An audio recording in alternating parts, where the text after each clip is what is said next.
हाय. तर सगळ्यांनाच माहिती आहे की जसं आषाढ महिना चालू आहे आणि म्हणतात की आषाढ महिन्यात काहीतरी तळून खाल्लं पाहिजे.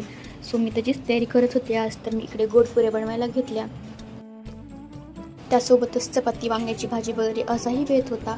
सर्व ते काही खाऊन दुपारी थोडीशी झोप वगैरे घेऊन बघितलं तर काय बाहेर पाऊस होता. सो मी सांगलं तर काही गार्डनमध्ये घेऊन नाही जाऊ शकत. सो मी तिला इथेच बाहेरच्या लॉबीमध्ये फुटबॉल खेळायला लावत होते. सो मी तिला सांगत होते की असं लात मार. सो ती तसंच ऐकून थोडं ट्राय करत होती आणि ती खूप असं ॲक्टिव्ह आहे आणि लगेच असं तिची ग्रास्पिंग पॉवर खूप आहे की ती लगेच सांगितलं ना की लगेच असं तिला कळतं आणि लगेच तसं करायला जाते ती.